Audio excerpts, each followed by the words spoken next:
Sunday evening. Clock hit 6, DC Wolf grabbed the mic, spit them Auburn tricks. War Eagle chant echo through the mix. On that YouTube channel, Valve Sports, get your fix. Huddle up, game day replays. Highlights on deck, watch some Tigers amaze. From the field to the court, stories that blaze. DC Wolf's got the scoop, so tune in, press play. Huddle up, game day replays. Highlights on deck, watch some Tigers amaze. From the field to the court, stories that blaze. DC Wolf's got the scoop, so tune in, press play. Auburn Addicts, every move, every play. DC Wolf got the news, best believe what he say. Sunday evening 6, catch the live display. War Eagle in the house, show him the way. Recaps and stats, breakdown so neat. From the fans in the stands to the players in cleats. Orange and blue, we never face defeat. Sunday night swag can't be beat. DC Wolf, he's the GOAT, no debate. All the big plays, hand on tape. From Tumor's Corner to Jordan Carrier Gate, Auburn reigns supreme, checkmate. Got the interviews, got the insider's view. When it's Sunday at 6, Wolf's gon' come through. For the fans and the fam, it's a Bama coup. Smashing that subscribe, Wolf's crew grew.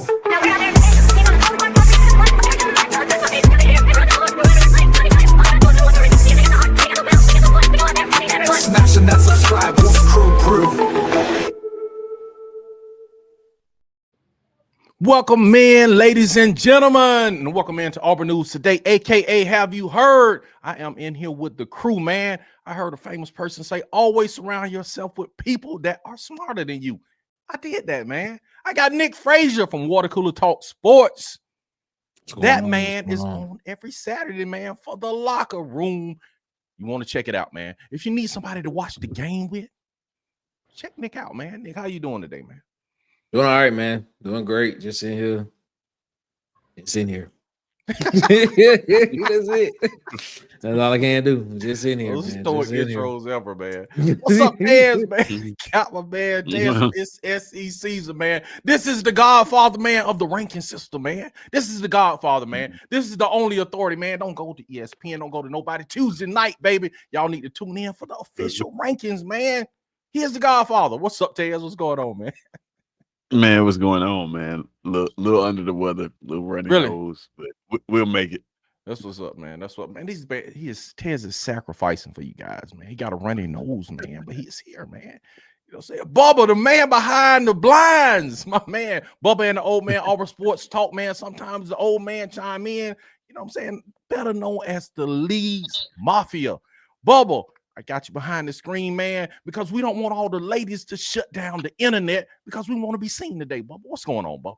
Hey, what's up, buddy? Man, we needed that Saturday off. We really did. Bro. Expound, Bubba. We needed the Saturday off, man. It's so nice to have a decent resting heart rate on a Saturday. Oh, man, I'm telling in October.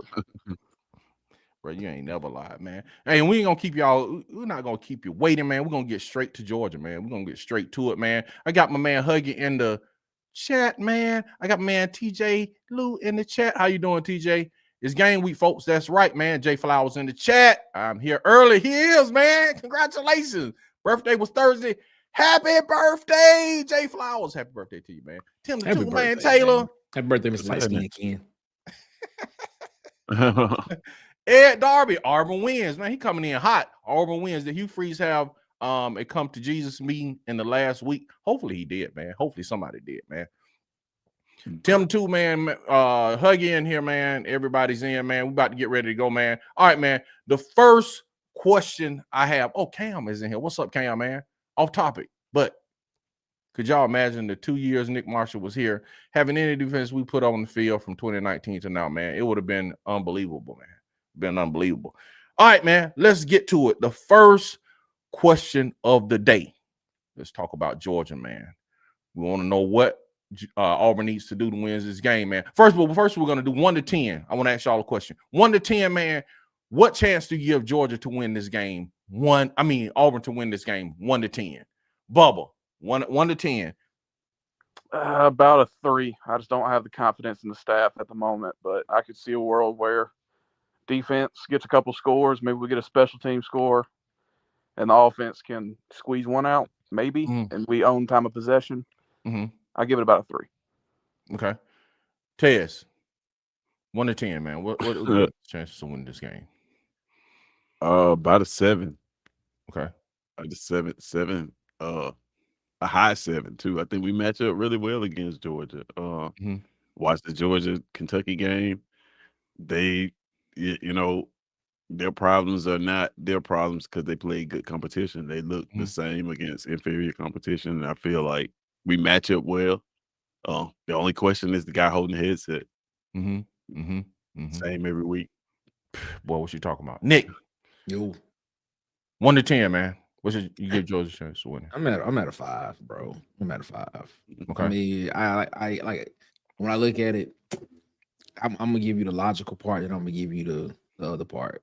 When I Okay. look at it on paper, Auburn should match up pretty well with Georgia in this game.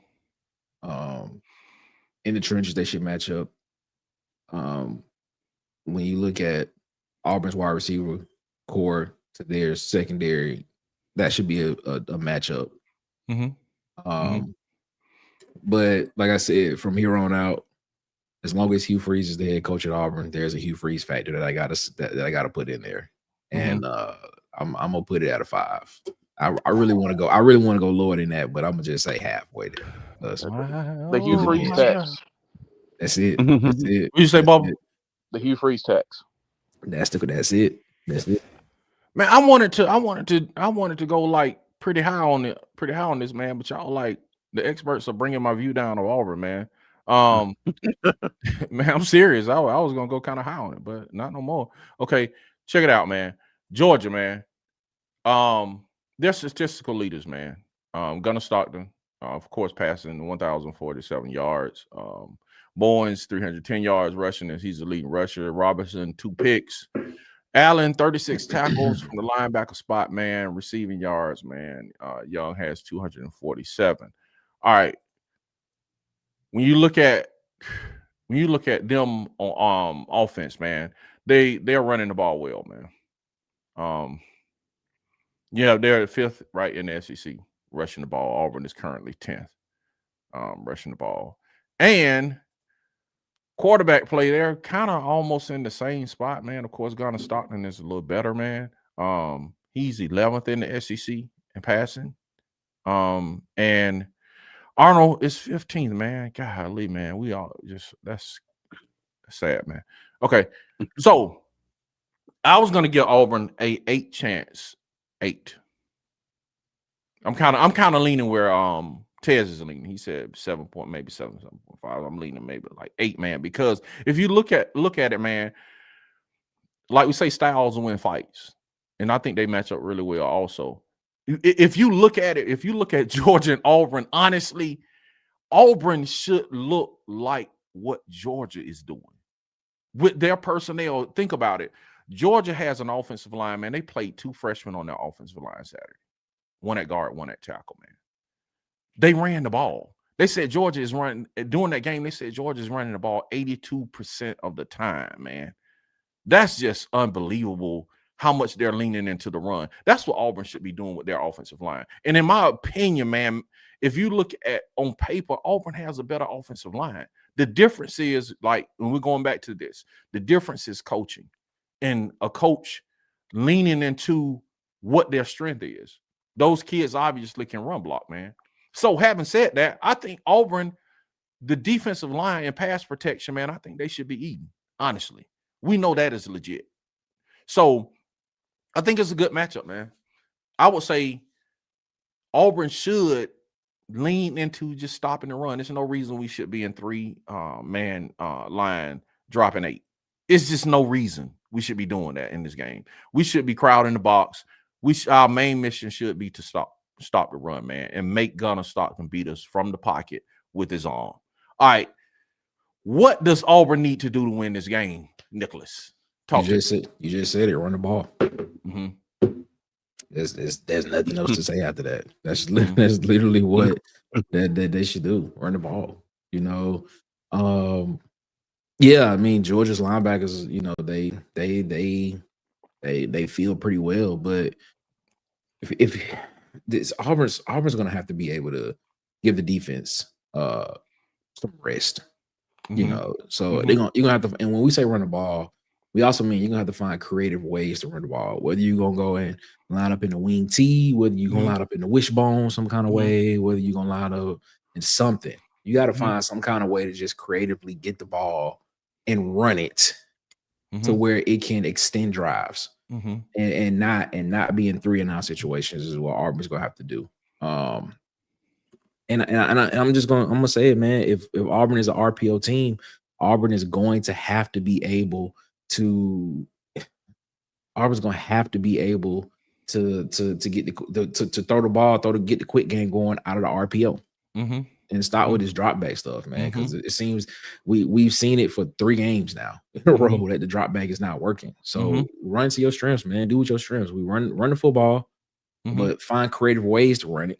And I would employ them to try the wing T, man. Let's try the wing T. Try the wing T. Let's try it, bro. Like look, let's try the wing T, bro. Let's try it. I'm just saying. Like, I mean, y'all laughing. I'm serious. Let's try the wing T. Let's try the wing T. Let's try the wishbone or something, man. Get creative or something. So we can sustain some drives or something, man. Yeah. Let's try to offset eye. Let's try I formation a little bit. Let's do something. Yeah. You know, but, I mean, Auburn, man, you got to be able to sustain drives. You got to be able to stay ahead of the chains for one, and you can't get in 3rd and 12s and 3rd and 9s and 3rd and 13s and stuff like that, man. It's a very winnable game. A lot of things in your favor. You playing at home. It's the match. It's a lot of matchups that I would slightly give to Auburn, but like I said, Hugh Freeze. That's it. So we'll see, man. Hey, Cam says he think the O-line is gonna have a good game. Ed Darby said he giving them a 4th chance. So winning, you have to factor in coaching. Yeah, that's the issue. Everybody's going back to coaching, man. He said I'm sure they will, but it's home, so it should be better. Yeah, so we shouldn't have a lot of offsides, jumping offsides, man. You know, like we are home. He said Bowden is tough to bring down. Yeah, they have some talented backs, man. Huggy says righteously, bro, I don't expect AU to win. If they even close, I'll be it'll be because they kept them in the game. The D kept them in the game. Yeah, I agree with that, man. I agree with that. But I think it's gonna be close, man. 16-20 Georgia. I hate to say it, man. I hope Auburn proves me wrong.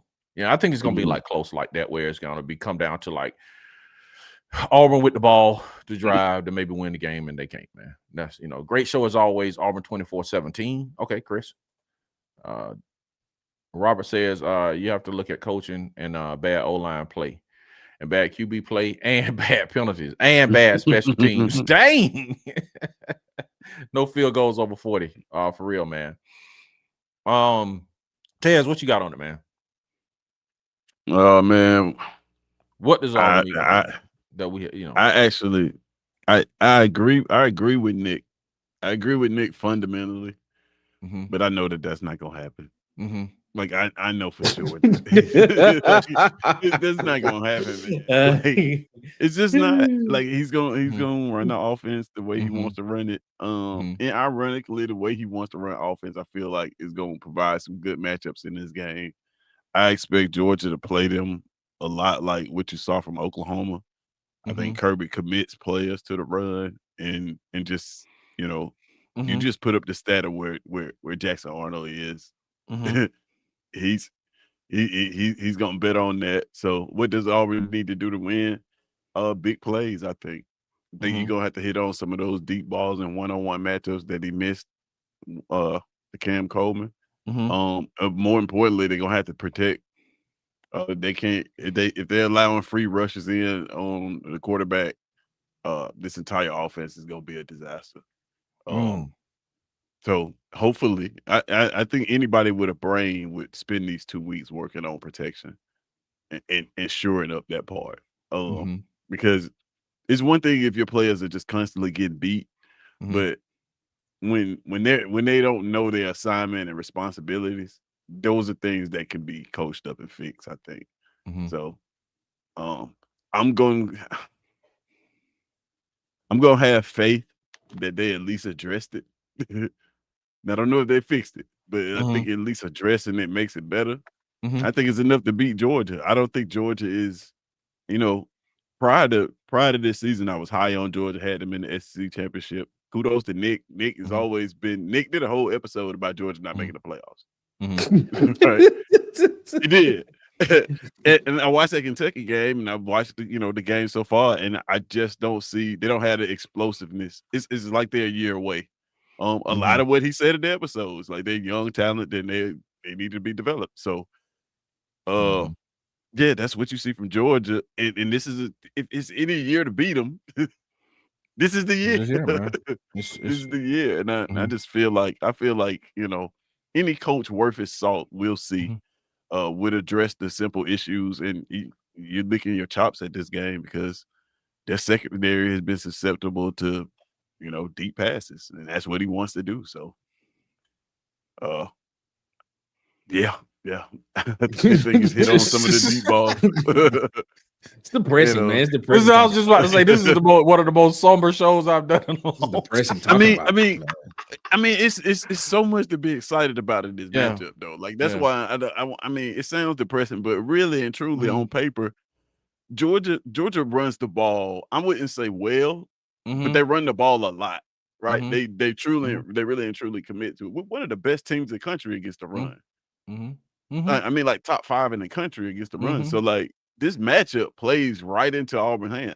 I believe that, if we don't lose just one of those games, I ain't even gonna say one of those games. I'm just gonna say it. That Texas A&M game, if it doesn't look the way it looked, we're singing a different tune about the way we feel about this game. Even if we lose it, if it doesn't look like there was no plan whatsoever to play football that day.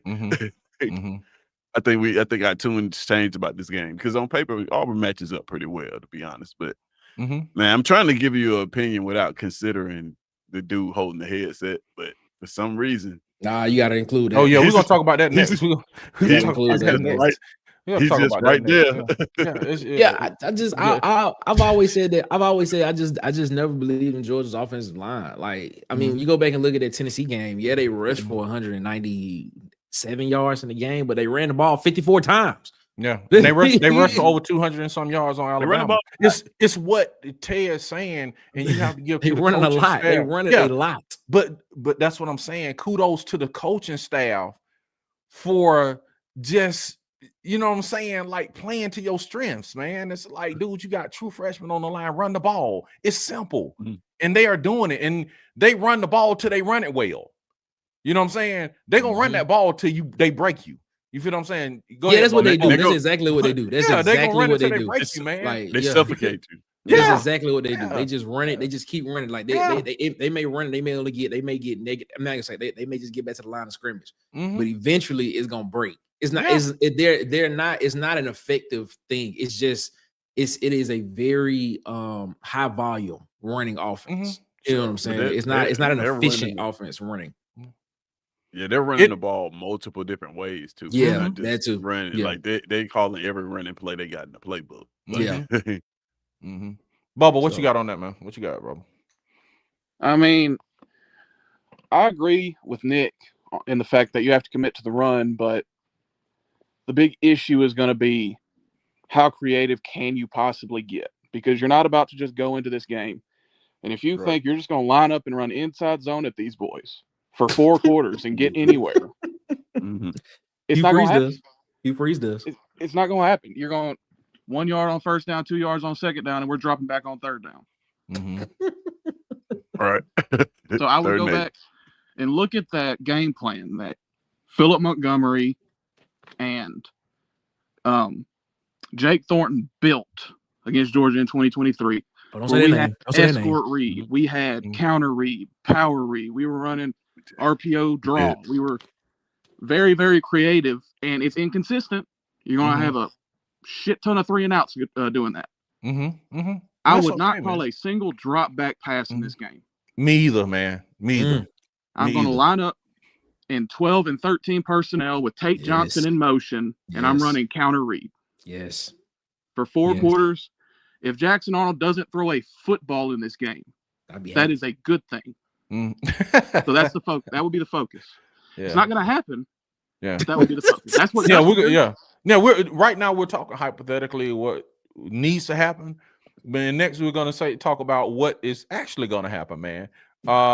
Where it says what Ted says about Hugh Freeze has been living rent free in my mind since he said it. I never thought about that, but I'm starting to think he's right. Okay.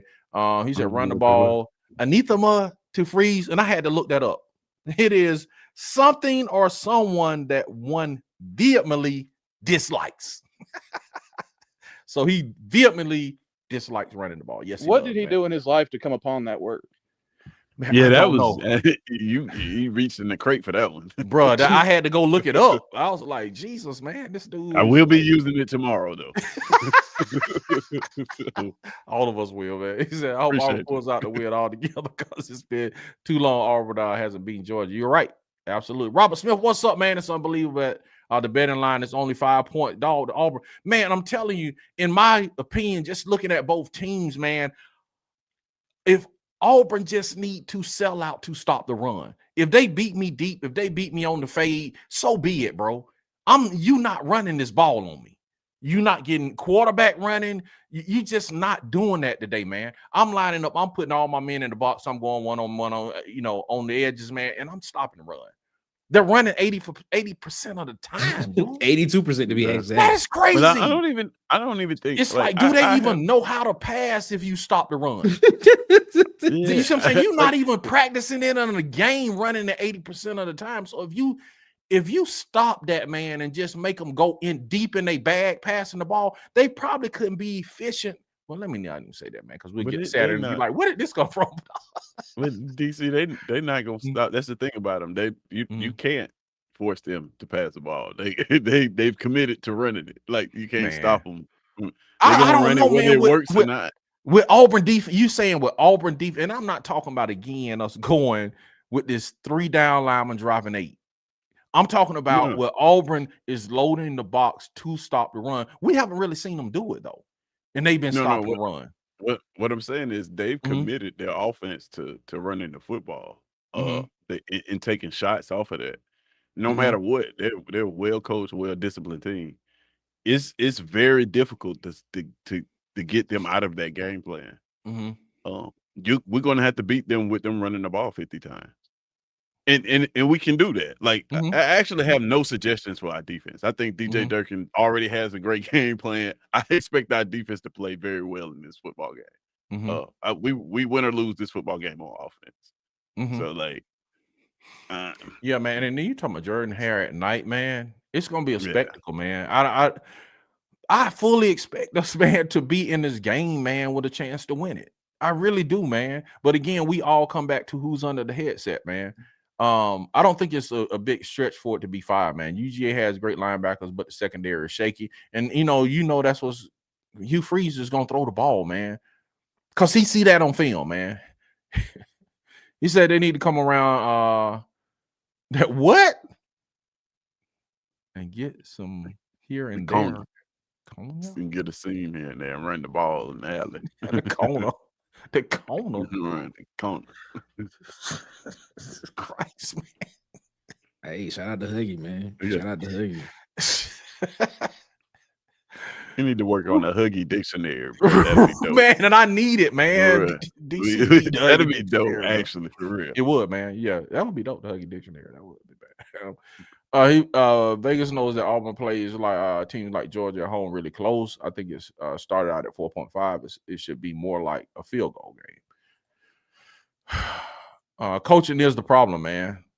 Antonio will be 7-2 by Halloween weekend. You don't even believe that. Yeah, come on, man. That's a stretch. Antonio 7-2. Yeah, I'm gonna put in the link, man, and let y'all call in, man. I expect you to call in, Antonio, and tell us why Auburn would be 7-2. Do we have 4 more games by Halloween? We got this week.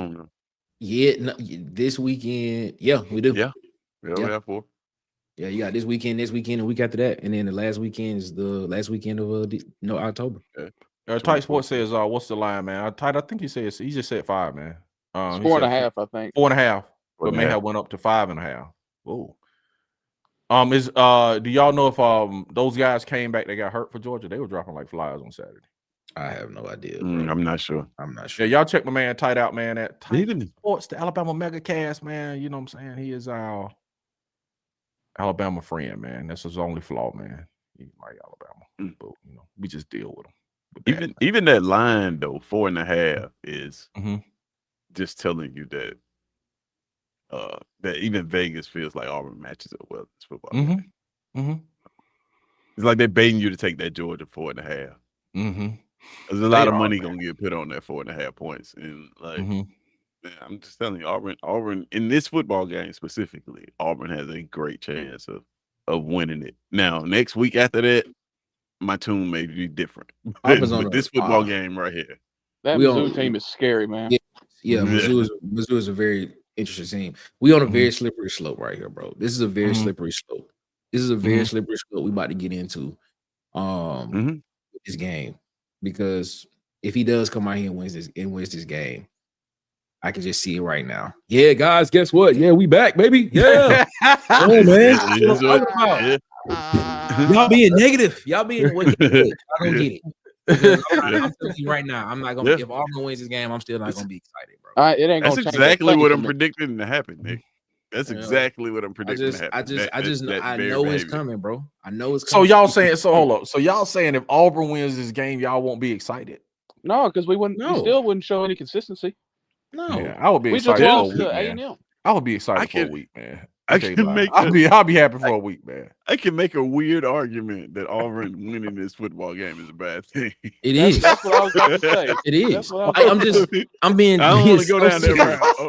Go ahead, man. No, go ahead, bro. Go ahead, Tez. Go ahead. I 110% agree with you on that. I mean, just in all honesty, like I'm not the type of person that always is just like, man, go after the coach and his job. I defended Hugh Freeze for a very long time. Even last year when people were coming after his job, even in the offseason when people came after his job, I defended him. But like, I just feel like if they're making the decision, if you're thinking about as an athletic program, if you're thinking about moving on from this coach, then the time to do that is now. And letting him play in a big game is dangerous, because if he wins that, now you can't pull the trick on that. So that's just how I feel about it. Yeah. I just feel like I said, if you even considering like, man, we should maybe get another coach, then like the perfect time to let him go would have been during this bye week. Before this Georgia game, you salvage the roster. Kids don't necessarily transfer in season. They kind of wait till after the season to let it play out. You give another coach a well enough time, opportunity to come in there and establish something. I just feel that way. And I feel like if winning this Georgia game is going to throw that longer, and I don't know. I just think the longer he stays, if you're thinking about getting rid of him, the worse it's going to be. Because if you get rid of him in the offseason, everybody going to hit the portal. It's guaranteed. So. Yeah, the way I feel would be, y'all remember that pit in your stomach you got when Harsin got up like 21 on Ole Miss in his second year? Yeah. Luckily they came back, because it would have been the worst thing for the program for him to hang out for the rest of the season. And that's exactly how I would feel in this game. I cannot have this man saving his job to lose to Missouri running wide zone 40 times and Vanderbilt coming in and beating us by 15. I wouldn't be able to handle it. Okay, let me ask y'all this. Better be prepared. Does anybody know what Hugh's buyout is? 16 million. Okay, 16 million. But when he gets to the end of the season, it would be nothing, right? Is that what someone said? I don't know. That's what was reported. After this season, it's a $0 buyout after this season. Bro, if I'm the AD, I'll let him ride out, bro. That's what was reported. I'm saying if I owe him nothing, that if he just performs terrible, you know what I'm saying, I just let him ride out, bro. Because you know what I'm saying, to pay 16 million and it's like how many games left, you might as well let him ride out, man. I'm saying from the financial standpoint. I get what you're saying. I'm saying from financial standpoint and NIL, with what you got going on with the monetary part of college football, man, is so important now with NIL. It's crazy. From the monetary part, I just grit my teeth and just be like, man, let him go, man. Just yeah, I mean, for the sake of the program, even monetarily, man, like I get that, but like we so far in debt right now, it wouldn't even matter. Just take 16 million on top of that. we've already invested in the roster in NIL. That's one of the reasons we got our roster under the cap. So like, if these kids don't transfer, they already taken care of, the ones we got on the roster. So That part. Man, stacked it. It's like, bro, we 6. going bankrupt anyway, man. Just going by the It is Rolls what it Royce, is. man. We're going Yeah, bankrupt man. anyway. We print money to fire coaches anyway. Might as well get rid of this dude, man. That is hilarious, man. That is. I hilarious. am not Nick Price. Oh man. All right, man. Let me read some of these, man. Okay, and I ask y'all another question, man. He says if it wins the toss, we need to take the ball on the D struggles the first drive. Yeah, they do. They struggle on the D struggles on the first possession. It's like Durkin is like a rite of passage. I'm gonna give up 7 guys, and then I'm gonna show you I can lock everybody down. I'm gonna give up 14, you know what I'm saying? And then I'm gonna show you what I can really do. It's like, bro, like, do you have to like give up 7 or 14 points, man, to, you know what I'm saying, and then lock them down, man? But yeah, he's correct about that, man. I'm surprised that the line isn't higher, man. I'm not. I'm expecting to look like the OU and A&M game is gonna tear our guts out. It shouldn't. We've already seen it so much. It's expected. Yeah, I don't know. This is the thing. This is the thing. Yeah, I listen. Yeah, we do this because we enjoy it. But Okay. I don't know if people really understand like how hard it is to sit up here and try to be funny. And try to be like right, and try to find something like positive to say when you just losing all the time. Like when we sit, like when we do the locker room, when I do locker room and sit through the game, bro, I be trying to be excited, but on the inside, deep down, I'd be like, man, let me get off this thing, bro, because like I might say something on this thing that just may get me demonetized. You know, off of YouTube. And I'm just like this is hard, man. This is hard. Like this is really hard to do, man. And I feel for all content creators in the space when your team is just bad. and you got people that's in the comments that be like, y'all always talking about the negative part. Well, what do you want to talk about? It's hard to talk about positives when you only winning 5 games, man. It's very hard, man. So, man, shout out to you guys, man. Shout out to all the Auburn content creators, man. Right. Shout out to you guys, man. Because having thinking about it, it's like the team is losing, the team is winning 5 games, man. It's like, you know, so we haven't had a winning season since before the pandemic. Unbelievable. Yeah. So what you're saying is since we've been doing this bubble, we've just covering losing teams. We're covering a losing team. A losing team. It's tough talking about this without just cursing every 3 words. Bro, if you look at the last 2 shows, bro, it was like I'm close to getting put off YouTube, bro. If you see me like and I'm talking and I just pause, it's likely because I'm bleeping out my own curse word. For sure. It's tough. Lou says, man, we play both of them tough at home, man, regardless. And I agree with that. Travail says we ain't winning. You know what I'm saying? Travail, I got a surprise for you, man. I need you to call in on this one, man. I got, you know what I'm saying? It's something I want you to comment on. Toddy says, I don't understand why Auburn can't win like Bama, Georgia, Ohio State on a consistent basis. I don't know, man. I don't know. I don't know, man. It's a great question. We've always been that way. Yeah, it's a university problem. And it's just like what's crazy though, man. What's crazy though is like we get the money, we get the personnel, we can see the personnel on the field. We can see the personnel finally, like Hugh says, is matching up well with Georgia, the Alabamas of the world. You can see the roster, man. It looks good. And then it's like, okay, the defense looking good. Then it's like, bro, we can't score but 3 points. It's like, man, what are we doing? Yeah, it just seems like it's always a fly in the ointment, man. He said Ole Miss is going to beat UGA. Coaching is why. Absolutely, man. Tez, does Hugh Freeze care about the paper? No. That's a man. I don't know what Hugh Freeze cares about. Wait a minute. Wait. Hey, say it again. Say it again. Say it again. What? Say it again, Bubba. Say it again. He a what? That's a man of God. He a man of God. That's what it is. What does that That's all going in the collection plate. Well, what does that? Oh, Jesus, man. I have to argue with is that a real man of God, though? If he really man of God. That's a man of God. That's funny, though. He's a man of God. That's it. Oh. He said swing and screen the best way to run the ball, man. That's what Georgia's going to do. That's what Georgia's going to do, man. Georgia's going to do that. They're going to run 28 toss all game. Oh, man. 28 toss, man. Yeah, man. It's like $28. we gotta be able to, I'm just trying to, man. I don't know, just man, in case Hugh Freeze watching, I know he watched, man. We got, and I like Ted says, I know Durkin is gonna tackle well. They gotta tackle well, man. They have to tackle well. They have to tackle well, man, in the box, out of the box, on the perimeter. They gotta tackle well. Yeah. For us to have a chance.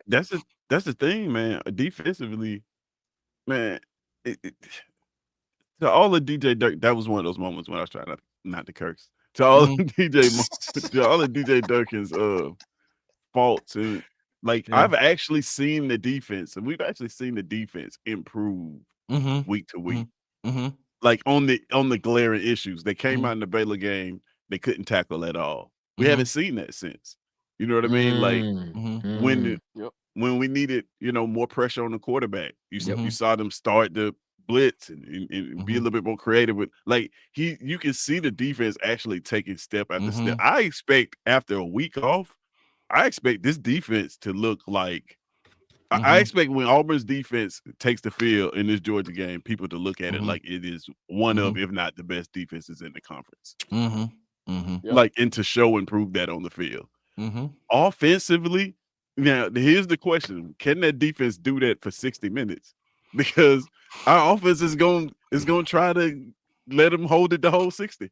They gonna try. That's what offense is like. Yeah, we'll find out. We're gonna see Ted. Let's see how good you are. We're just gonna keep giving them. We'll find out. We'll find out Saturday. We'll find out. How long can they do that, against Georgia in this game and keep them at bay? Because that's been the story of Hugh Freeze, even in these Georgia games. The Brock Bowers game was the defense holding it down, That was Ron Roberts, right? Yes. Yeah. Until finally, we all know what happened. Then it's like that's what I expect this game to look like. Okay. But I don't know, man. Robert Smith says Mississippi State ran the ball at times down Texas A&M throat. Tight says Auburn UGA is prime time. It is, man. A&M really wanted us to win the game, but refused to take it. If we play like this, we lose by 10. Yeah, man. It's righteously depressing. We all knew nothing is going to change. It's going to come down to Kirby versus Hugh Freeze. A blind man can see. That's an easy pick. Yep. Man. Jesus, man. Auburn can win the game, no doubt. Just comes down to coaching. If Hugh Freeze stop being stubborn and self-centered. Man, something Hugh Freeze says, man, he was like, this system is really all he knows. Maybe that's it. You see what I'm saying? Maybe it's not that he's looking at it and is just, being like this stubborn guy that we think he is. Maybe it's like, maybe he doesn't know how to run anything else. I mean, he did say that with his own mouth. He's like, man, this system is all I know. Well, I don't know if it's like he's being stubborn. I think it's just like what we have now is it's a what do you call it? This is year 3. He's coaching for his job. I mean, I think he gave the reins over to Philip Montgomery along with the play calling. He tried to actually, it just didn't work out. So right now, I think he's just committed to his system because his job is on the line. I do the same thing, in all honesty. Yeah. If I made my claim to fame doing one thing, and this is how I got here. And then you told me that I had to coach this way for my job this one season. And I've actually brought in an offensive coordinator and a play caller in the past at this school and it didn't work. I do the same thing. I go out with what I know. And I think that's what he's gonna do. Bro, he going out with it too, man. Travell says he ain't got no salt in the salt. He is pepper. He peppers a win here and there. That's funny, man. Oh man, yeah. Everybody's come back to coaching, man. Everybody's coming back to coaching Hugh Freeze. If we lose these next 2 games, so we make a change mid-season. If we do make a change, it's probably just to give DJ a fair opportunity to win the job. Okay. Huggy says UGA wins 24-16. Robert says he agrees with Bubba, man. Having to win despite Hugh Freeze instead of because of him. Dang. Where I thought we'd be in year 3. Man, that is a true statement right here, man. So far this season. Your head coach is getting in the way. That's crazy. He said, what? Ryman Lemon? What he said? Something. other than RTH. What is RTH? What is RTH? Don't think Georgia won't go deep. Now Gunner ain't a bad QB. Yeah, I agree. But I would make him win on that, man. Though. You know what I'm saying? He said, I don't know what this is, man.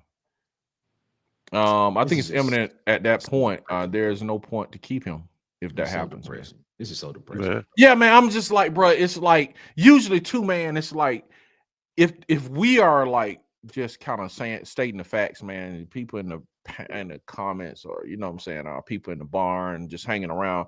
You'll have it's like nobody has anything positive. We just landing back on, man. We just got bad play calling. You know what I'm saying, and bad systematic coaching. Everything is just going back to that one thing, and everybody just put their head down. Like, man, this is depressing. Just stop show, man. Man, what's funny about this, and this is I'm just trying to find some light in it. But what's funny about this is like us as content creators, we've had private conversations, right? And I don't know if y'all remember, but in the off season, there was a point in the off season where we were talking about like, man, we talking about all these topics on these shows, but every single time it comes back to you. Yep. It's like we're doing the wide receiver room, we're doing the defensive room. We went around the entire team. And every single time, every episode, ended with like, this is gonna be oh yeah, so funny now thinking back about that. Oh my god, bro, that's bad, bro. This is depressing, bro. This depressing, bro. It's just funny, man. Bro, man. Tez, you go to the game Saturday. You go to the game Saturday. Right? Yeah. I'll be there, man. My daughter's actually giving me the rundown of how early I need to be there so that I can get a good seat so I can try to get on TV. Man, I wish you guys could hear her perspective on this, man, because she graduated in 2020. So you know, when she went to Auburn, it was Hugh Freeze's first year. Okay. So these 4 years is her whole college experience. Oh my she god. hates it. Oh my god. She hates it. She's like, why he had to get hired when I went to school? Wow, man. Dang, Hugh. I'm sorry, man. I'm sorry. Ruining my child's college experience, Hugh. Lee, man. She really went for one good home win. Ooh, boy. Right. This is depressing. This is depressing, bro. Bro. Tim says, man, this is looking Harson-esque with good recruiting. Hey, we're gonna address that later, man. He said, so you said Georgia gonna run the offense like Novocaine. Yeah, man. Yeah, man. Hey, Huggy still I'm talking to Tight about that. The FSU win. He said he's adding that word to his lexicon. Yeah, that word was fire, man. I read a lot as a kid. Word pops up in certain genres and of fiction. Okay. All right, man. Okay. 82% is Gunner running LOL. Man, all them other dudes running though. TJ. Yeah, they do. They are running a lot. They are running. They running with, you know what I'm saying? They running with 3 people, man, at least, man. Well, if he reads a lot, if you read a lot, Fire Freeze, what does delude mean? What does that mean? What does what? Delude. Delude. Yeah. Is that the root word to delusional? No, that's not. Well. Hold on, man. Well. I'm gonna give you the definition of delude. The definition is crazy. Of delude. This is what the crazy. Definition of delude is. Go ahead, man. The definition of delude. And tell me if this does not. Tell me if this does not kind of fit with what we got going on. Imposing a misleading belief upon someone. Deceive, fool, delude. What is that? Man, listen, y'all. This is crazy. Auburn football is so bad, we read an encyclopedia. Or what about perfidy? What about perfidy? Say it again? What perfidy? Yeah, perfidy. We have went from talking football to like going to the deceitfulness, untrustworthy. Untrustworthy. Oh perfidy. Telling you, perfidy. Man. Okay. We got a winning record right now. Yeah, man, it's crazy. It's crazy. What about obfuscate? Obfuscate. I'm just saying this bro. No, these are real words. Trust me, I've read these words. Obfuscate. I'm telling you. Yeah. Render obscure. unclear, That's what's gonna or happen to our program if unintelligible, we like don't our let offense. go I'm of just them. being honest. That's real. Okay. Go back to that one. I need to know how to spell that one. Obsticate. Obfuscate. I got a little list. Spell But it's that OB, for me real quick. OBFUC. I mean, my bad. OBFUSCATE. Obfuscate. Bro, we're like really in the, 18. Okay. not talking football. I we're need talking that one dictionary talk. because that's what's gonna happen to our program if we don't let this dude go. Render Obfuscate. obscure, unclear, unintelligible. I'm telling you, man. Telling you, bro. Oh, War Robert Smith damn said Georgia obfuscate. didn't look bad against a very good Bama team. That's pretty good, man. Yeah. Stop Auburn runs, and we all got this long ball. Yeah. Wide receiver 1-2 will test your corners. Yeah, if we can drop back long enough, man. Hold on. This is what before we move on. This Okay. is real quick. Then we're gonna move on because I know we got Okay. other stuff we gotta talk about. Go ahead. I'm not as impressed with Noah Thomas at Georgia as I thought I would be. Okay. Zachariah Branch has done what he was supposed to do, but He's been explosive. Yeah, he's been explosive. But Noah Thomas to me has not been what I thought he would be in this offense as a threat in the deep game for them. Dylan Bell still is. Dylan Bell was one of the leading receivers from Georgia from last year's Georgia team. He's pretty well. Lawson Lucky and Oscar Delp, the two tight ends. Of course, they're going to be part of the offensive plan. But Noah Thomas, to have that type of player come in, leave Texas A&M, and come in and be one of the guys on the for Georgia's offense on the outside we haven't heard his name a lot this year. And I don't know if it's still due to injury that he had, like a injury that he had in the offseason or what, he's not fully recovered from it, but I'm kind of surprised. And I don't want this to be the game where we just see him just go off on Auburn, because it could happen, Okay. Everything else happened to Auburn. Yeah. Huggy says, "Hey, Coach Dirk, take it easy on this UGA this week. Don't throw nothing too exotic at them. Got to keep their confidence up." Boy, Huggy hilarious. Boy, Huggy, you funny. Huggy, you funny, man. Tim Toolbad says, "Man, I feel like words come in shades of meaning, so I actively seek ways to fill in those shades, if that makes sense." Man, we are like waxing poetic today, man. Yeah, man. Wow, man. What's up, Felix the cat? Okay, fellas, great show. See y'all next time. Where you going, Felix? He been gone. Felix been gone. What you talking about? One possession game does not favor Auburn. That's what. Yeah, I said the same thing. Never. Vegas betting odds have Texas by 5 points. Texas. He said, "Yeah, I understand. Particular words may bring a different emphasis, even if they basically say the same thing." Man, we talking about words now, man. We ain't even talking about a game. We talking about words. My birthday is Saturday. He wants to ruin it for me. Oh, wow. DC, I can't be excited because it happens to where we win a home game against a ranked team and lose in horrible fashion next game. This is what they're saying. This is what Nick and Ted is saying is going to happen, man. Yes, sir, exactly. Not having the right word is like an itch I can't scratch. We're talking about words, man. Is this what academics do in their free time? Yeah, man. We doing what people. That's exactly how I feel about play calling. Like not having the right play is just itch that I can't scratch. Bro, I never maybe thought in a million years the show would be right here. Bubble where it is. screen. Like we just don't have it in the toolbox. He said, "Yes, you cannot pull the trigger if he beats Georgia, man."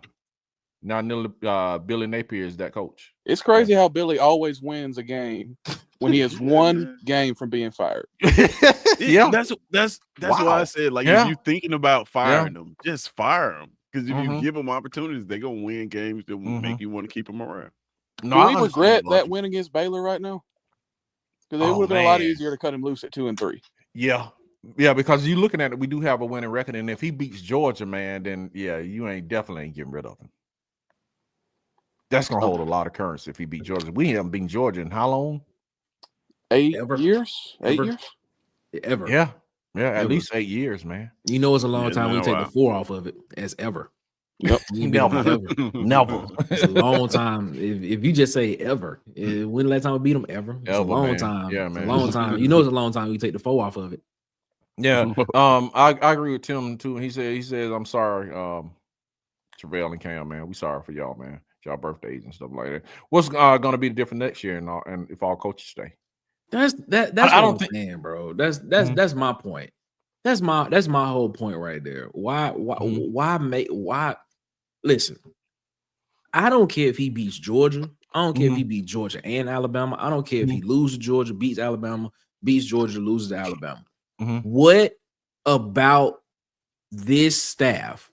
What about what you've seen in the past 2.5 seasons that gives you confidence about this staff moving forward to consistently have you in contention for a championship conversation?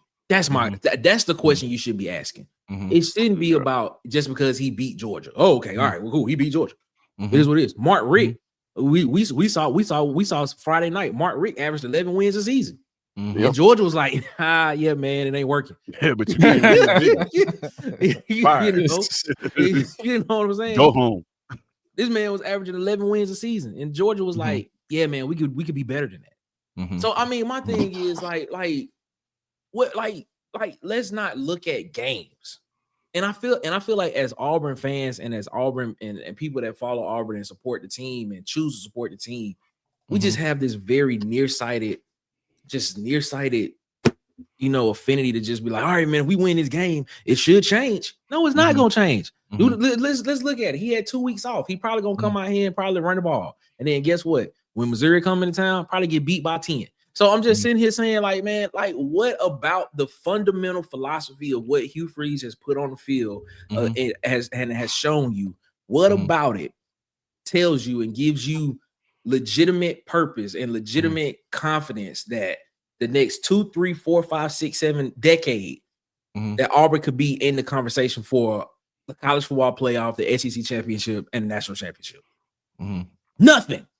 Absolutely nothing. Well, now I will say this: what me and my friend used to say, man, is if you look at the Auburn people who are the money donors, I can pretty much absolutely say that they are Auburn fans at heart.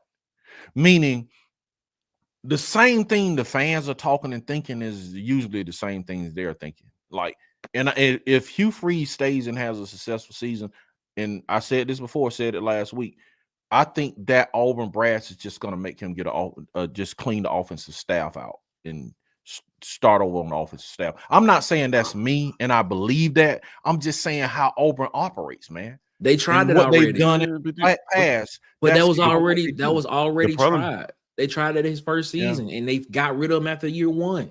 Yeah, and then year 2 came, and it got worse, and then now we looking it's potentially worse. Like there's a trend. Like I was reading something, right? There is a trend right now. It's basically saying that Hugh Freeze in his first 2 years at Auburn has started 0-4 in the SEC, both years. He's trending to that again now. How long is it going to take you as an administrator, as an administration, to see that this dude ain't it? He not the dude. Yeah, I'm not disagreeing. I'm just saying just how Auburn operates, man. That's just their mode of operation. You know what I'm saying? If this is the guy they wanted. They put all this behind this, all this money and resources behind this guy. It might be hard for them to correct, man. Just like people who pick people in the AP poll, they just keep leaving them in the poll because that was their prediction. I think it's the same thing with the Auburn brass. You don't really want to just admit you was just flat out wrong. Okay, so let's bring in an offensive coordinator and make him take his hands off and see if that works. But we tried that already. I know. That's been tried. Yeah, I'm not disagreeing. I'm just saying how Auburn cycles. Think of how many offensive coordinators Gus Malzahn had. If that's what they thinking, bro, why would you try it again?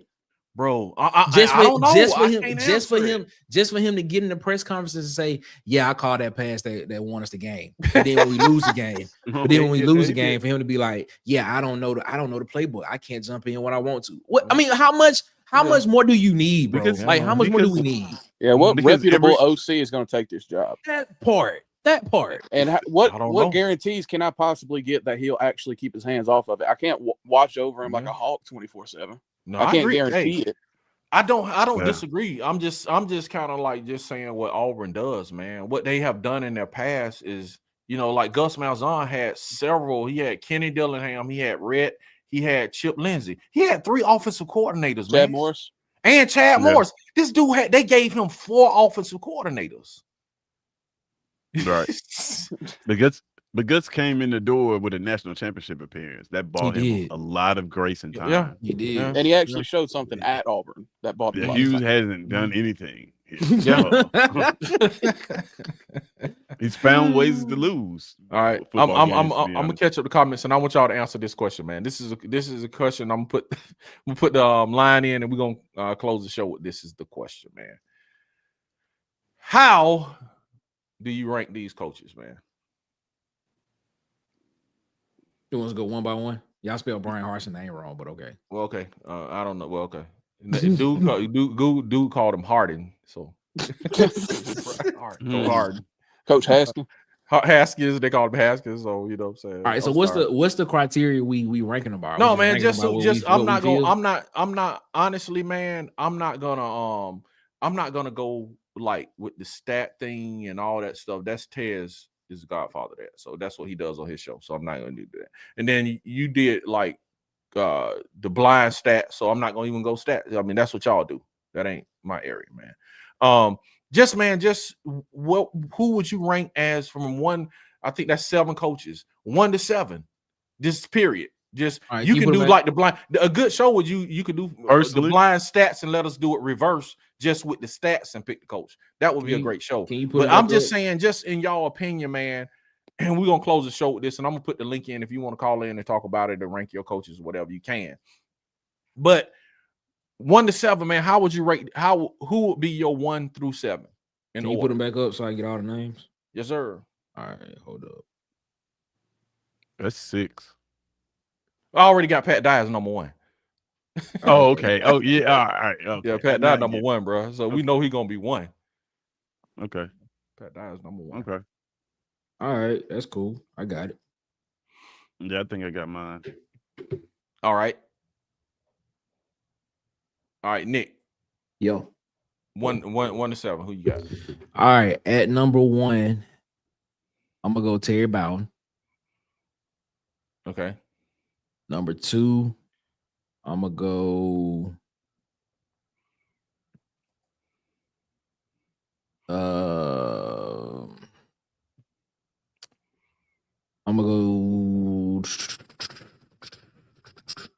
I'm gonna go Gene Chizik 2, Tommy Tuberville 3, Gus Malzahn 4, Brian Harsin 5, Hugh Freeze 6.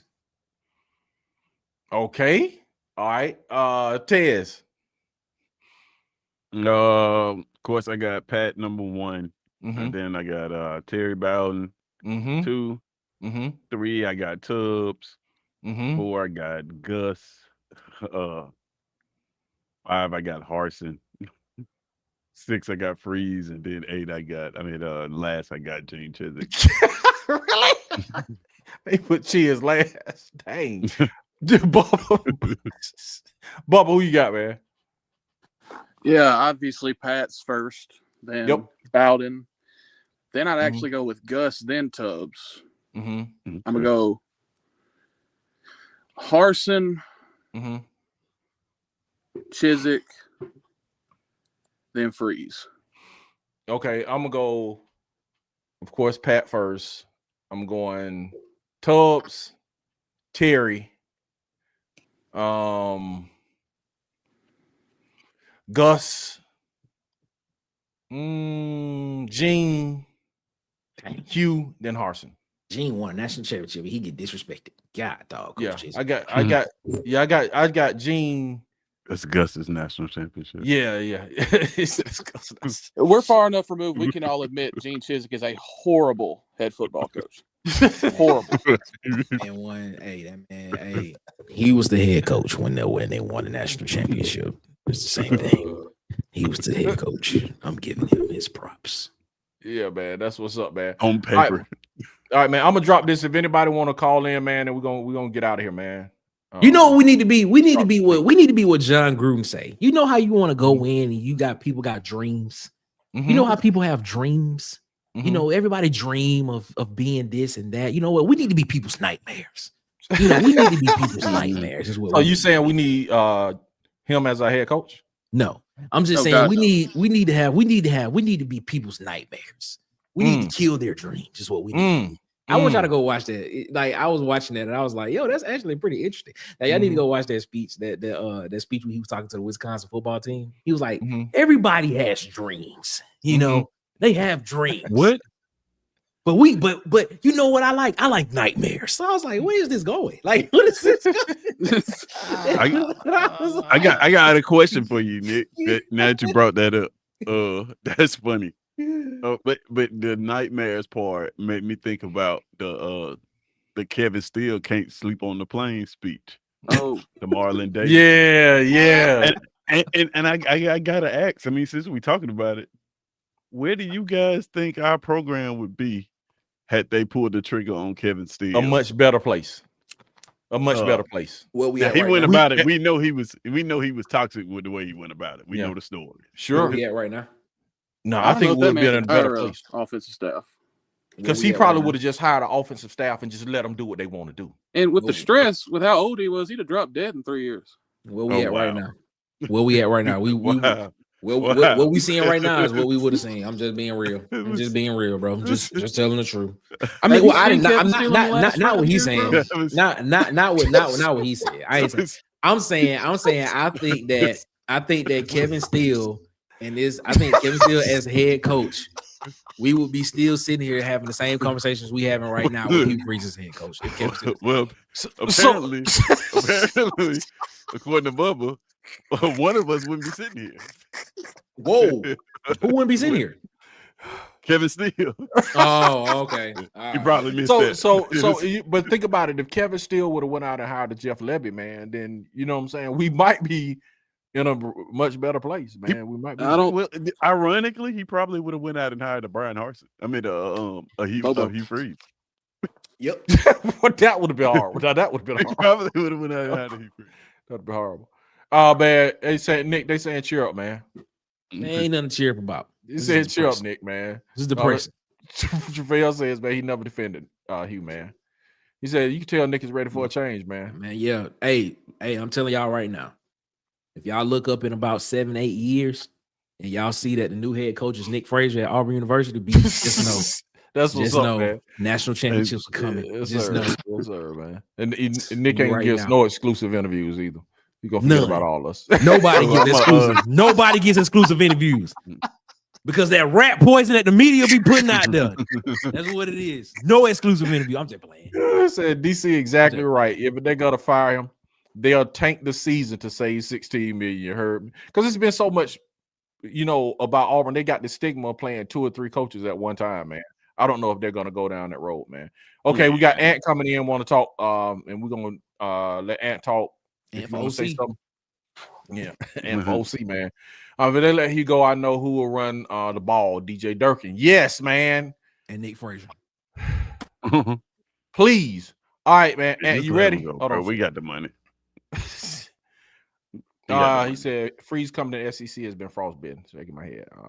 My worst fear is Hughes winning a key game or 2 and basically be 2017 Gus and get an extension before we fall into the basement. Jay Jacobs. I didn't want to say that part. I'm laughing at TJ Lou because that is exactly not what's gonna happen, TJ Lou. That is not gonna happen. Oh man, he said we just didn't understand that the freeze warning was real. I mean, that's good, man. I just want to win games. We have the talent, yes, man.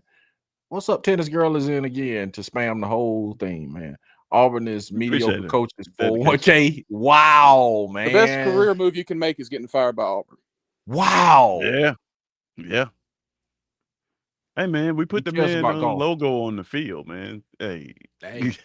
Let's get him up out of here. He said, can Auburn steal Ohio State staff or Oregon, man? But what's crazy, let me ask y'all about this, though, and we don't know what the end of this season is going to bring.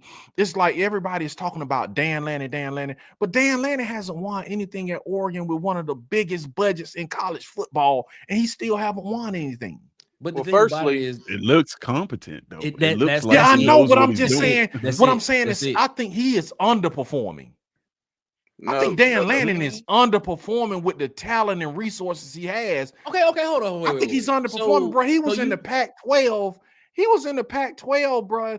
He hasn't done anything as far as you think when you put resources against and resources and talent and conference against. I think Dan Lanning is underperforming. So you think so? Okay, so let me understand this. Mhm. So you believe that a team that is consistently ranked in the top 10 nationally in the AP, that has consistently been in the college football playoff, that has consistently been in the conversation for the Pac-12 and now the Big Ten championship, has been underperforming? Okay, we just talked about Mark Richt, so my answer is yes. Okay. If you compare his resume against Mark Richt's, okay, he looked like the same person with more resources. No, I disagree. Okay. You saying Dan Lanning doesn't have more resources than Mark Richt had? The only thing he hasn't done is win an Addy. That's it. He's only that's all I'm saying. 4 years. He's not even 40. He's lost Mark Richt didn't 6 games since he's been the head coach at Oregon. I get it, but I still think that I think he's underperforming. Just be honest with you. I think he's underperforming. Before last year, had Ryan Day underperformed? I would say yes. I would say really. Yes. Hold on, let me finish. Let me finish my statement. Only wow, that's interesting. Let me finish my statement. That's interesting to hear. That's interesting. Let me. It might not if I can finish my statement. My statement is when I would say yes according to the optics, but if you look at the Georgia game when he was playing to go to the national championship, that was a missed kick. So that wasn't necessarily Ryan Day not being able to get to a championship in that game. So with Ryan Day, man, it's nuanced because optically, yes, because they were calling for his job. The fan base was calling for this dude's job, dude. So obviously, according to the optics of how their fan base look at college football, he underperformed. Think about this. He went how many years without beating Michigan? That would get you fired in itself. I think that's the reason why. He look how many years straight did he lose to Michigan? It was a little like three years straight. But that's the reason. That's the reason why I feel like that's the reason why I feel like they was calling for his job, but he was losing to Michigan. But when you look at the totality of it, Ohio State was in the college football playoff every year. I get it, man, but I'm telling you, man, you can't, as an Ohio State coach, just lose to Michigan 3 years in a row, plus not get to the national championship, bro. That's a recipe for get out of here. Let me ask you see what I'm saying? Let me ask you. And he had more talented teams than Michigan, man. He shouldn't have lost to Michigan 3 years in a row. Okay, so let me ask you this question. Let's say that a coach at Auburn, head coach at Auburn, right, loses to Alabama for 4 years in a row. Yes. But that same coach ends up winning the SEC championship one of those years and goes to the college football playoff and plays for a national championship and win. Do you consider that to be underperforming? That was Kirby before his second No. I think the landscape is different now. No. I'm answering you. In this same time period. In this same atmosphere is different because with the college football playoff and you have a 12-team playoff, I'm gonna be honest with you. The Iron Bowl is less important now than it was in the past because people are looking now. They're like, bro, if I can lose the Iron Bowl and get in the playoff, I don't care. But hold up. Before then, the Iron Bowl meant more. Look at what was it? The Alabama, wasn't it Curry that got fired because he lost to Auburn 3 years in a row? Yeah. And he had a winning season. What I'm saying is, bro, optically, he got fired and he had winning seasons. He had 10-win seasons, but lost to Auburn 3 years in a row, and they axed this dude. But I'm asking questions. Like I'm saying, so if you lose to Alabama, like let's say for instance, there's a coach at Auburn that loses to Alabama. You lose against your in-state rival, right? Or your rival. You know, your most hated rival, apparently. You lose against them, and then, but in that time period, in that 4-year time period, you lose them 4 times. But you win 2 national championships. I mean, you win 2 SEC championships. You go to the college football playoff every year, and then you play for a national championship and win one. Is that underperforming? Man, for Auburn, that is overperforming. You see what I'm saying? So you're looking at Auburn as we are now. We're a 5-win team. But when you can't compare that to an Ohio State who is a perennial powerhouse, who's in the conversation all the time. Their bar is higher. You see what I'm saying? You asked me about Auburn. Any Auburn fan would take us losing to Alabama 5 years in a row to win 2 SEC championships. I disagree with you there. Hold up. I disagree with you there. I disagree with you there. Hold up. Any Auburn fan would take us losing to Alabama 5 years in a row if we can get 2 SEC championships and 2 national championships. Prove me wrong.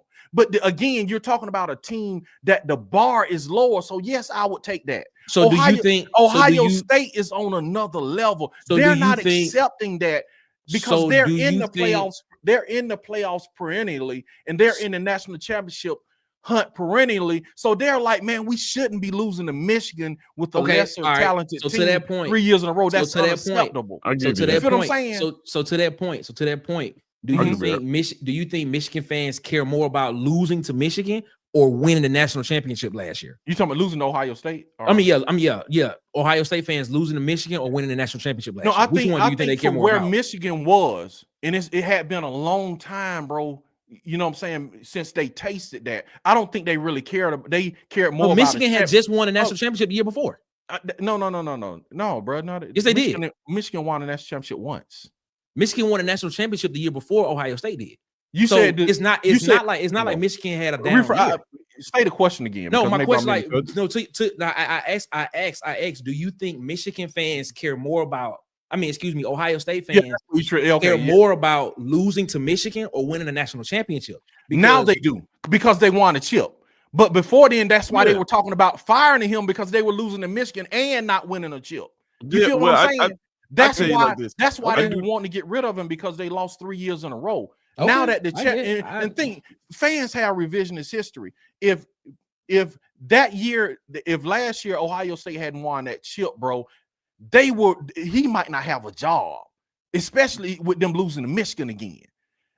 His saving grace was getting back in and winning that chip, bro. They were talking about getting rid of this dude. Kirk Herbstreit was lobbying for him. Like, man, why would y'all want to fire him? But didn't Ohio State? They were talking about it doing the Big Ten last year, huh? Didn't Ohio State win the Big Ten last year? No, I don't think they did. I think Oregon did. Oregon did. They went 13. Oregon did. You're right. He lost the Big Ten and lost to Michigan. If he wouldn't have won that national championship game, they were talking about getting that dude the boot, and I would have been I'm at Auburn. That was another thing. Is like he hadn't won the Big Ten since 2021. Yeah, with all that talent. So, like, I guess what I'm saying is, if you're not winning your rivalry games, right? Mm-hmm. If you're not winning your rivalry games, you better be winning conference championships and national championships.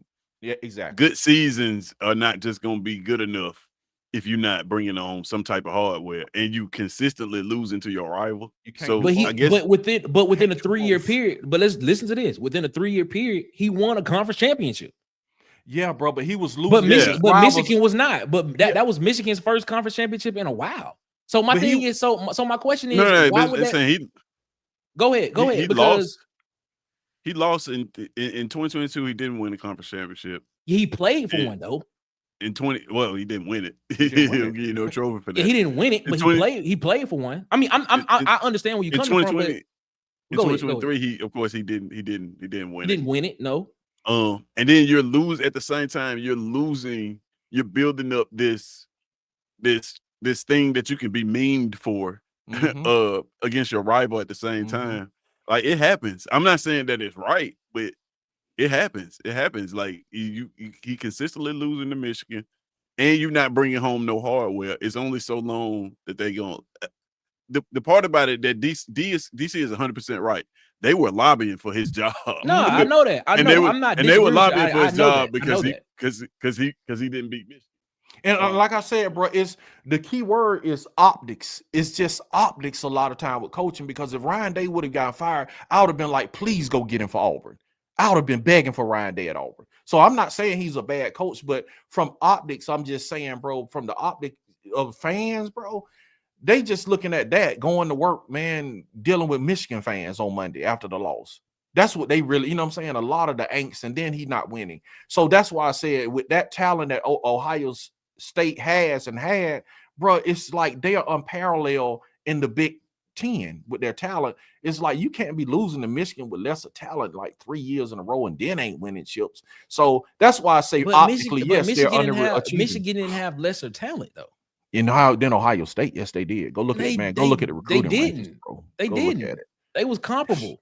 Well, It was last pretty year, comparable. no, Michigan did not have comparable. Nah, I'm talent not last talking year. about last year. I'm not talking about last year. I'm talking about them. I'm talking about 23, 22, 21, 20. That talent was comparable. Yeah, those JJ hardball teams, it was close. McCarthy was the quarterback. Yeah. Yeah, I it got was you, man. But close. go Probably that look at the 22 recruiting 2023 rankings. team. That Go ahead. 2022 team, I don't think. I think in 2022, Ohio State had a better roster in 2023 because Michigan got all those players to come back.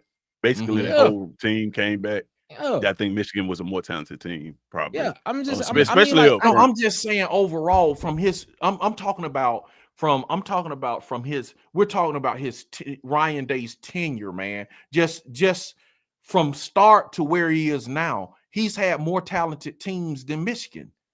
Had he not won this national championship, he'd be on the hot seat right now. Of course, yeah, I agree with you. I'm not disagreeing with you there. So that's what I'm saying. But what I'm saying, but when you say, but the original question was, Dan Landry. Did he underachieve, and he did. underachieve? And I can't say that Ryan Day underachieved. I mean, because he perennially had Ohio Because State. he won a national championship. No. I mean, even before Right. that, I can't say he underachieved because he perennially had Ohio State in the college football football playoff. But it can't be both ways. We just said the same thing about Mark Richt, man. He won SEC championships, and we know he was one clocking the ball away from going to a national championship. And we know Georgia would have drugged Notre Dame also. And you know what I'm saying? that's Mark fine and Richt, all. we That's just fine said and he all. was an 11-win coach, man. So did Mark Richt underachieve? No, I don't think he so. underachieved. That's what I'm telling you. I don't think he underachieved. Bro, What I'm according saying, to no. Georgia fans and brass, he did. That's why they fired him. Okay, to Think them, about it. I'm to- not saying okay. to us as Auburn fans. Well, I'm saying according to them, they were doing it before Kirby Smart went to South Carolina. That's the reason why they got rid of him. Yeah, but okay. If Kirby Smart would have stayed at Alabama, Mark Richt probably still would have been there. But the thing is, I don't think that's underachieving. I think that's keeping your team relevant. I don't think keeping your team relevant is underachieving, because even at the top, only one team gonna win the national championship every year. And if he's in the conversation every year in a game or a game away from winning it, that's relevant. That's something that Auburn ain't. You know what I'm saying? To your point, Nick, I do believe that had we had the playoff this entire time, we'd look at Mark Richt totally different. Yes, Right. I agree with you. He'd be way more well respected, and he should be way Yes. more well respected. right. Yes, That's what I'm wholeheartedly agree saying. But see, that's why I made the point about that. We look at the playoff and we look at winning different now. We look at winning against your rival different now. You know what I'm saying? Honestly, if you just ask me, bro, I could care less about winning the Iron Bowl if I can make the playoffs. You know what I'm saying? It doesn't matter. But before we had the playoffs, bro, think about the BCS. We only 2 teams were getting in. So, bro, the rivalry had more effect as far as bragging rights, because, bro, that's all you had. If you wasn't in the 2 teams, that's why the rivalry meant more. Now, man, even people with the whole SEC mantra, people like, bro, I don't care about no SEC. I don't care about no SEC schedule when nobody else winning, bro. I just want to make the playoffs. I just want to make this 12 team. But that's kind of making my point. But when we had the 4-team playoff, people were rooting for the SEC. I rooted for the SEC because I wanted to keep that optics of we had a better strength of schedule, so we will always get the go ahead. Like with Auburn, when they beat Georgia and Alabama back to back, they got the go ahead because we were in the SEC. They was like, if they would have won the SEC championship, they would have went in. You follow me? That's why people were rooting for why I was rooting for SEC teams to win all the time, because I wanted the perception of our strength of schedule, knowing that if Auburn was on the chopping block, they would get the go ahead because they were in the SEC. Now, man, I don't care about no SEC. They can all lose because we're in a 12-team playoffs now. You see what I'm saying? I'm just being honest about where I was, and things have changed now as far as the playoff. My point, though. I kind of Okay, feel like what's that? I feel like you're gonna make my point, because I'm saying because I would take this. I'm guessing I was saying I want to ask the chat this. If you listening in the chat, tell me what you think about this. Would you rather have a team that is consistently in the playoff conversation, that is consistently in the national championship picture every season, or would you rather win one national championship in a 10-year period? Which one? Whew. Boy, that's a hard one right there, dog. Because I mean, I'm just like, because that's what Ryan Day was doing. Like he wasn't winning national championships, but he kept Ohio State in the picture. Like he kept Ohio State as one of the teams that was going to be one of the preseason ranked number 1, number 2 teams every year. As much as people tried to say that it was what are y'all doing? But my question is, like, which one do you prefer? Would you prefer to win a national championship in a decade, or would you rather have your team be, or would you rather have the team that you cheer for be relevant during that decade? And not just be take the hardware.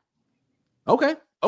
So in that case, you would rather be 2019 LSU. It depends. Than Georgia. Yeah, it's just go ahead, Bubba. I'm sorry. It is. There's nothing like reaching the top of that mountain. And okay. I was an Auburn fan in 2010, but I was 7 years old, so I've never actually experienced a national championship. Oh wow. Okay. So I just want that euphoria. I've never experienced it. Oh wow. Okay. Yeah. And see that it's something, man. But I'll take either. Yeah. I'll tell you like this, Nick. That is a question that's got a lot of variables, and it depends on the conference. It depends on the school. It depends on, I mean, a lot of what DC said, the expectations. The reason why I think it's painted as underperforming at Ohio State, which I don't think is underperforming at all. I don't think any coach should be judged like this. But it's painted like that because you look at Ohio State's schedule, they don't play the type of schedule that you play in the SEC. They a lot of their schedule comes down to winning 1 or 2 big games, Penn State, a Michigan game or something like that. And it's like that Michigan game is usually one of the only 2 or 3 games that they have that are decent on their schedule. So losing that game means a lot more to them in that schedule because you are far and greater, more talented than the rest of the teams in the Big Ten, if that makes sense. This isn't Ole Miss, is what I'm saying. Ole Miss, you can go 10 games. They're cool with Lane, never winning the championship, never winning the SEC. He could do this forever, right? He could do this. He could 10 game himself to death. They don't care. This is the greatest that they've ever had, you know, as far as like 10-win seasons in school history consecutively. But like, if you take Lane Kiffin and put him at Ole Miss, put him at Ohio State, and he don't beat Michigan, they're gonna be calling for his job. Like it's different. It's not as cut and dry as like I disagree with that. And to the point, and to the point about Mark Richt, Georgia traditionally was not one of those schools, right? Georgia was not. When we were good at football, Georgia was not seen as this national power. So what Mark Richt was doing was actually impressive for Georgia football at the time because they weren't that. We look at it now, we look back on it because now Kirby has done what he's done, winning the national championships, and we see it then. But like, no, Mark Richt was taking Georgia places that a lot of people didn't think Georgia was at right then. So you have to consider that too. To your point before that, I disagree with that. Because I would rather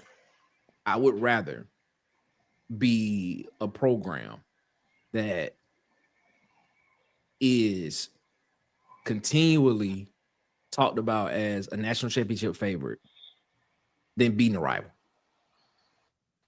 I'm just being real. I don't think anybody disagrees with that. I don't disagree with that. But to the point you made, that if you put Lane Kiffin at Ohio State and he doesn't beat Michigan, they will be calling for his job. I don't know. They would, man. I don't think he's winning 8 or 9, 10 games a year at Ohio State. It wouldn't be Ryan Day 10, 11, 12 games. I need to put it into perspective for you. I gotta pull it up. But we're gonna bring you on. And his own. We're gonna bring you on that. Right. Go ahead. Right off the top of my head, the best example I can use is Oregon. Right.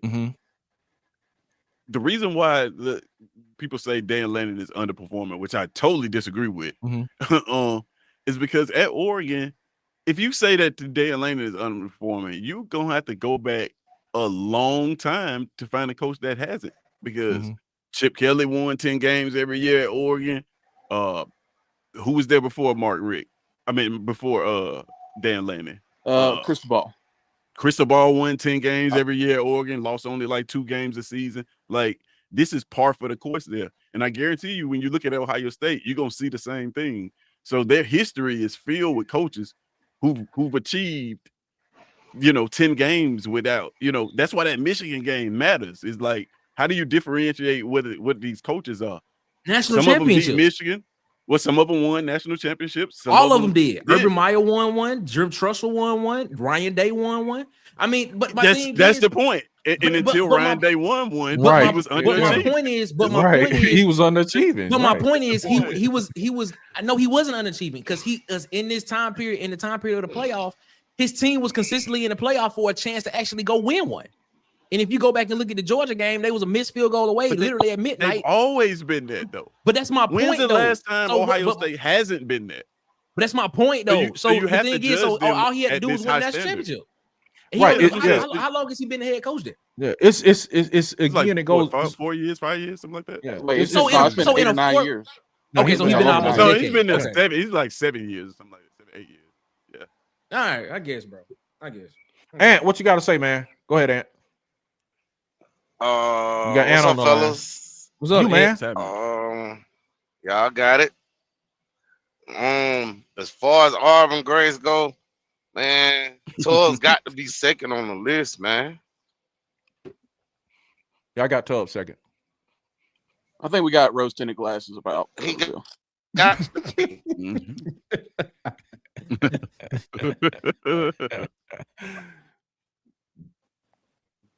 Go ahead, Ant. Ant. And you got to put Bowden third. Okay. Fair. Who was second, Yeah, Ant?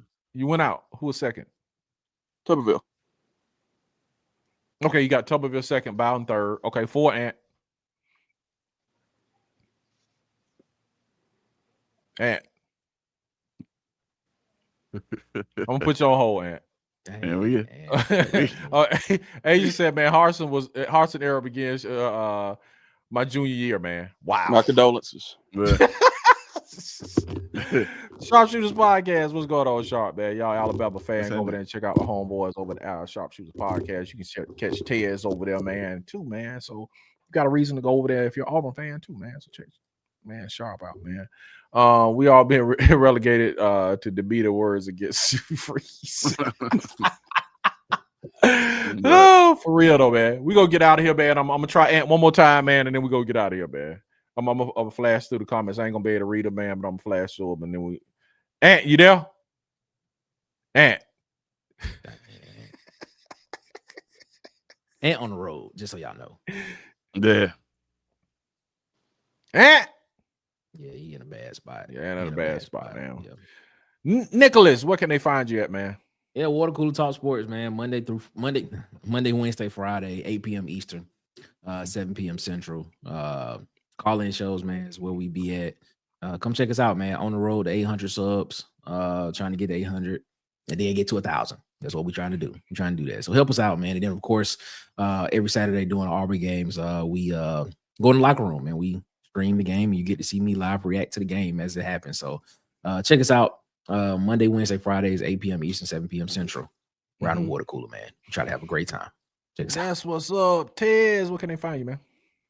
Man, you guys can find me at SECZN here on YouTube and all platforms, actually. So check me out on Tuesdays. We do a ranking show, the most credible ranking show on the internet. Won't find one more credible. Come check it out. This Tuesday should be interesting. Got a lot of movement in the SEC. So yeah, check us out. Bubba. You can find me at Bubba and Old Man on YouTube and Twitter. That's what's up, man. And if you want the link, I'll put the links to all of the channels, man, at the top, man, all the top of the comment section, and The links are in the bio to all the channels, man. So you have no excuse, man. Just go to the bio and just, you know, the description and just click on the links, man. It's in both, you know, everything. It's everywhere, man. I just put it up, man. So, man, we need to get these channels up, man. And they deserve it too, man. For them to like sit and just make me laugh today with Auburn football, they deserve it, man. And then today, next time, man, we'll see you. I'm DC Wolf for Auburn Addicts TV at Auburn Addicts TV on all platforms, man. We'll see y'all, man. War